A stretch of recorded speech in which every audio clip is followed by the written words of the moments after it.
Assalamualaikum dan selamat sejahtera. Saya ucapkan kepada barisan hakim yang arif, lagi bijaksana, guru-guru yang berkarisma dan seterusnya para penonton yang mulia. Pada hari ini, saya akan bercerita tentang sebuah kisah teladan yang bertajuk Buat Baik Dibalas Baik. Tring! Loceng berdering menandakan masa persekolahan telah tamat. Sarah melangkah dengan longlai menuju ke perhentian bas. Fikirannya menerawang memikirkan cara untuk mendapatkan wang berjumlah RM50. Perasaannya membuak-buak ingin menyertai lautan sekolah ke KLCC yang akan diadakan pada 2 bulan akan datang. Namun, dia tahu RM50 bukan jumlah yang sedikit.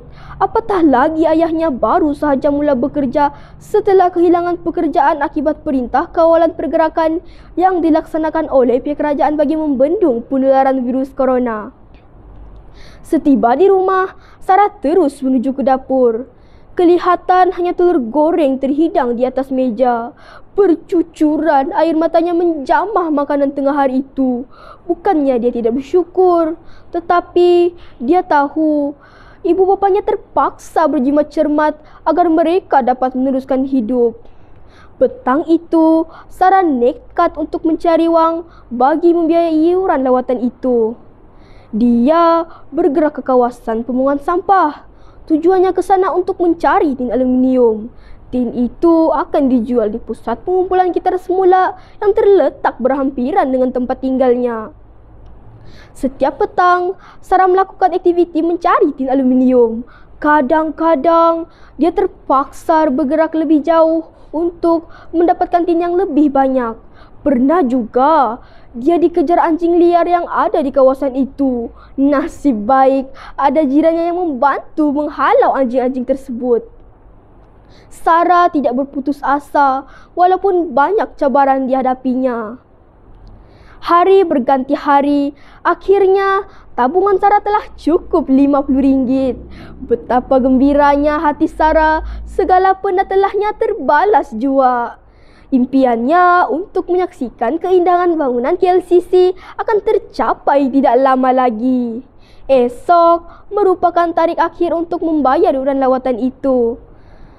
Wang itu digenggamnya dengan erat sampai terlelap.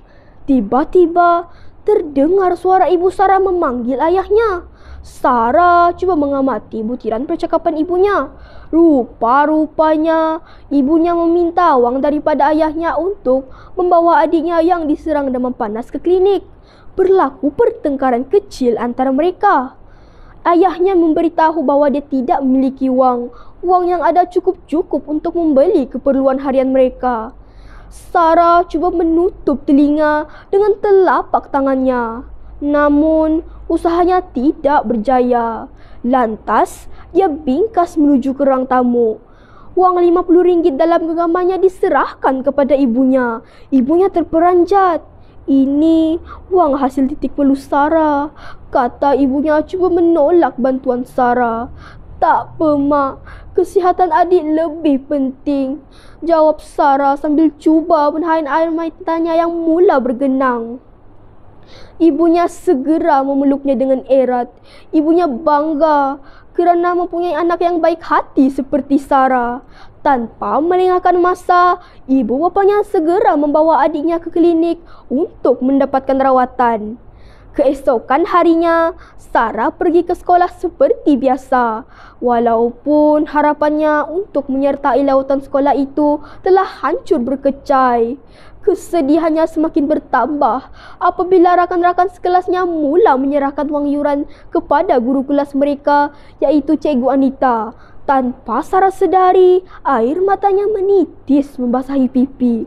Dia menundukkan muka agar rakan-rakannya tidak menyedari apa yang berlaku kepadanya. Rupa-rupanya, Cikgu Anita dapat membaca apa yang bermain di fikiran Sarah. Sebelum balik, Cikgu Anita memanggil Sarah ke bilik guru. Cikgu Anita menyerahkan sekeping sampul surat kepadanya. Sarah tertanya-tanya apa yang ada di dalam sampul itu.